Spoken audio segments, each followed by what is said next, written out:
A love letter to the world of N64 and my game of 2022 may surprise you. This and more with Play and Tell.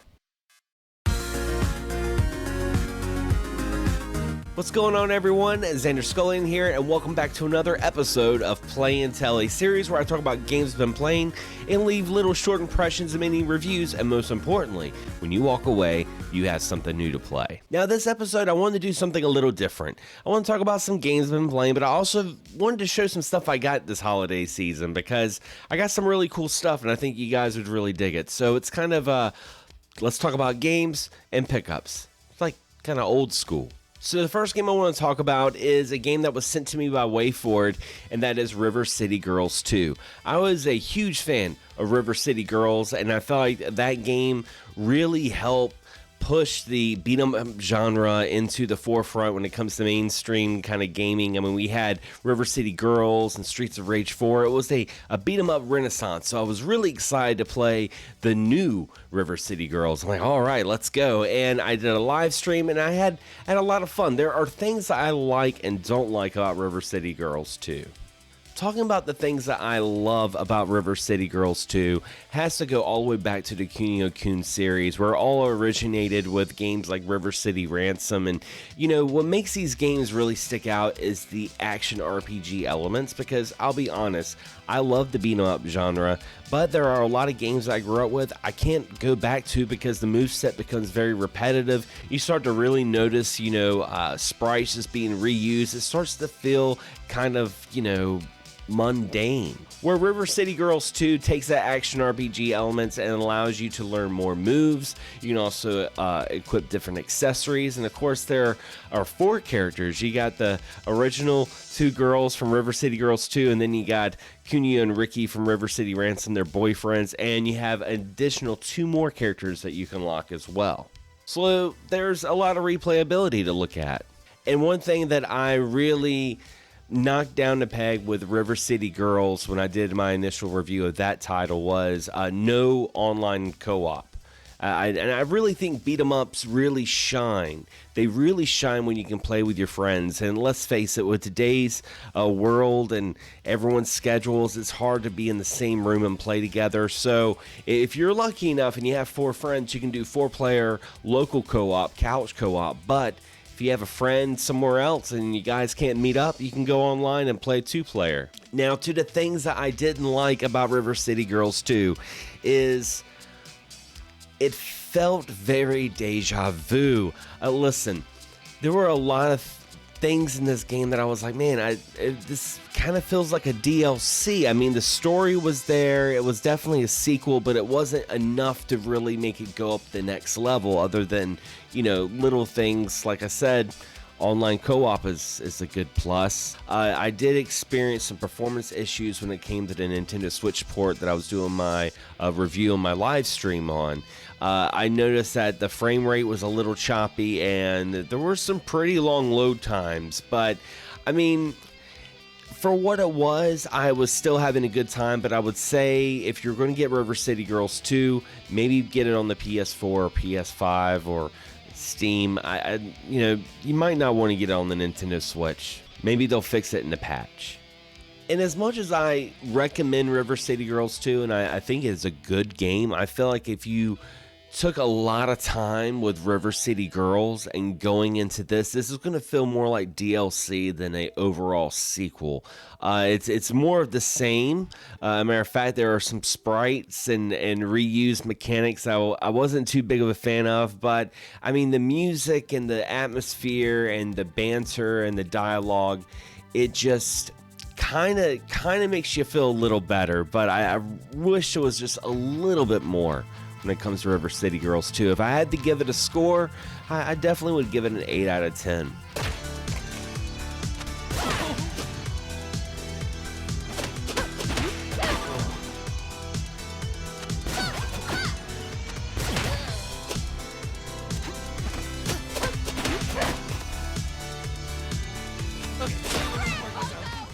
Now, I was going through my YouTube feed, and I was seeing all my friends talk about this little game called Super Kiwi 64. It's this little indie game. It's a very short indie game, but it's a love letter to N64 platformers like Banjo-Kazooie or Mario 64. And man, I really enjoyed this game. It was dirt cheap. It was like $2. And honestly, the game's not that long. It's like 2 hours. As a matter of fact, I ended up beating the game accidentally on live stream because it's kind of a collectathon. You have to collect a certain amount of gems to give to this like dog, and you go in this plane and he flies you away from this island. When you just land in this weird island that's got some pretty dark history to it. Let's be honest, there's some things that happen that you see in this, some sarcophaguses, and you're just like, okay, where am I at? But other than that, it was a really fun game, and I had so much fun, and it really did make me think about the good old days of the N64, and it's making me realize that a lot of younger game developers are starting to make games that, you know, fit their nostalgia. So we're going to see a lot more indie games that are reminiscent of that low polygon, low res kind of 3D, and I'm all for it. I think it's really, really cool.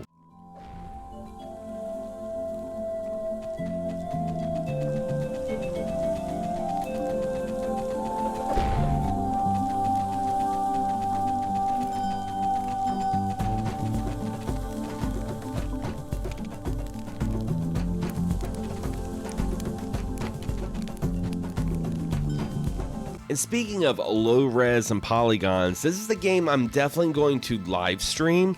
I actually haven't played that much of it. I played the first 3 levels. It's still in early access, but it's a game on Steam called Zodiac. It does have a window release for the Nintendo Switch, but you know, the folks reached out to me on Keymailer and they're like, hey, check out Zodiac. And I'm like, checking it out. It's Star Fox and Space Harrier. It's right up my alley. I mean, the first couple levels is like a love letter to Star Fox, that on-rail shooting, like polygon, just goodness. It's just awesome. And then the third stage turns into Space Harrier. And honestly, I got this game sent to me on Christmas, and it made me so nostalgic playing it. It made me think about, you know, hanging out with my grandpa and getting the Super Nintendo for Christmas, or the Sega Genesis, and going to Toys R Us and KB Toys. It just hit all the marks, and I cannot wait to play more of this game. I mean, I know it's not that long of a game because it is in early access. I think you could probably beat it in about an hour, but I think it would be a really fun game to live stream and share with you guys.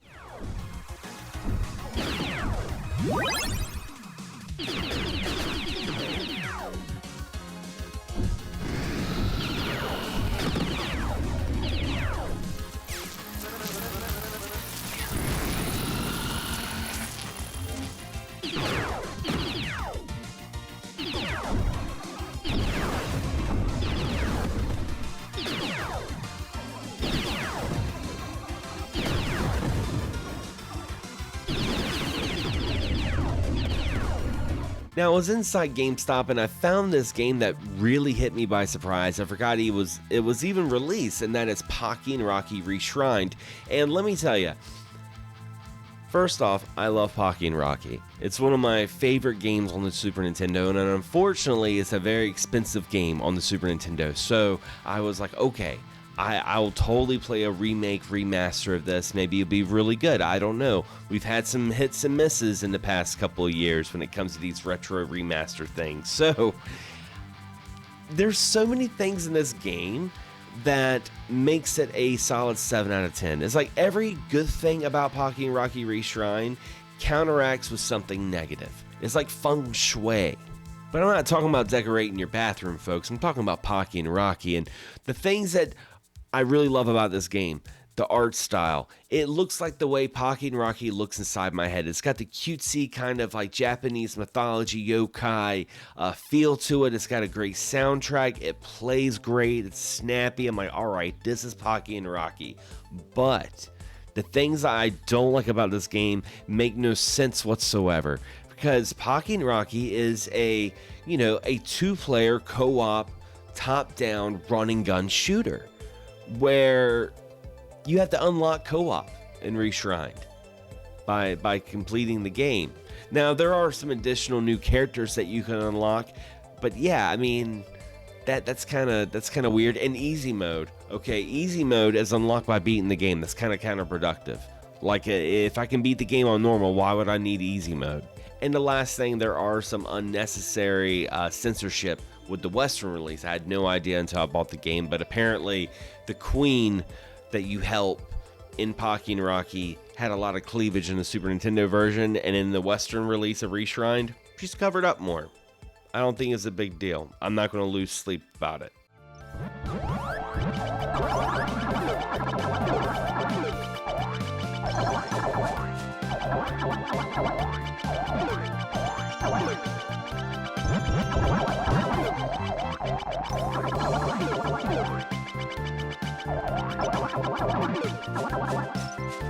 Now, my game of the year. Okay, now if I had to go by the release of this year, would definitely be Kirby and the Forgotten Land. Listen, all my friends were playing Elden Ring, and I was a weenie and playing Kirby because I like to just relax and play games and not get really upset. I'm gonna play Elden Ring one day, but Kirby and the Forgotten Land was fun. Okay, this is just a fun game. I was live streaming it. I was really annoying this one guy because I wasn't collecting all the stuff in the game, which bites you in the ass at the end.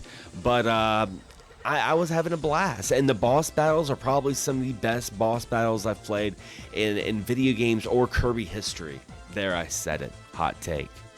But the game that just stole my heart this year, but it was released back in 2020, is Ghost of Tsushima. I finally got to play it, and I absolutely loved it. It was a coming-of-age story. It's a war drama.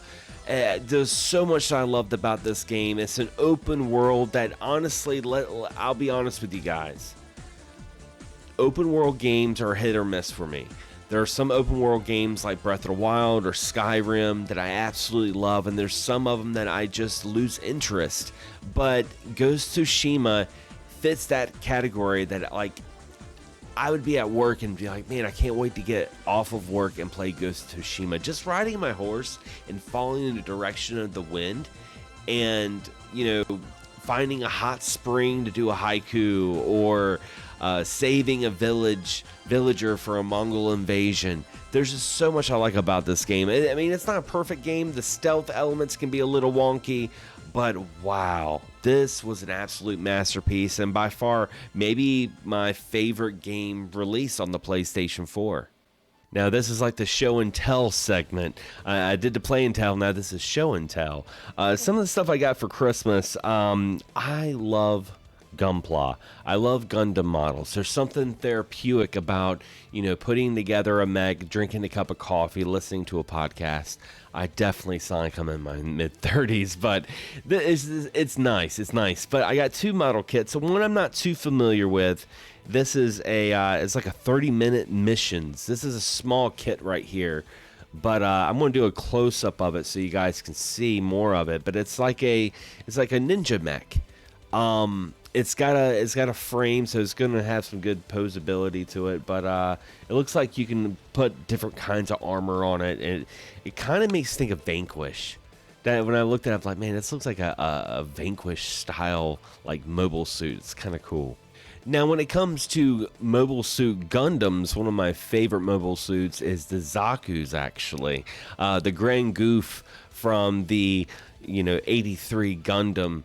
It was probably one of my favorite builds this year, and I absolutely loved it. So I am really excited to put together this guy. He's like a white Zaku. Also from the 83 Gundam series, and it's a really good OVA. I watched a little bit of it. It's like Vietnam Gundam MASH. It's really, really cool. But yes, I am really looking forward to putting these together. Be sure to follow me on social media, because once these kits are put together, I'll definitely be doing some photography. And who doesn't like piggy banks? We got this Goku piggy bank. which is really cool. I was really happy to get this, to be honest, because I'm actually going back and watching the original Dragon Ball, and man, a lot of people sleep on that series. A lot of DBZ fans, they have no idea what they're missing with the original Dragon Ball. There was something special about that series. It wasn't all, you know, scientific. It was a lot more mystical. It was a lot more mystery, a lot more comedy. It was just, I really enjoy the original Dragon Ball. So I was really happy when I got this, like, you know, super deformed Goku, because I'm like, it's kind of like a pissed off kid Goku. It's not Goten, because he doesn't have orange sleeves. That's a good indication right there, kids. And the last Christmas gift I wanted to show you guys that I got from my mom, my stepdad. Wow. This is really cool, and it means a lot to me. It's a crow statue bust. Now, this was made by Legends in 3 Dimensions, and this is a half-scale resin bust. This is number 12 out of 1,000.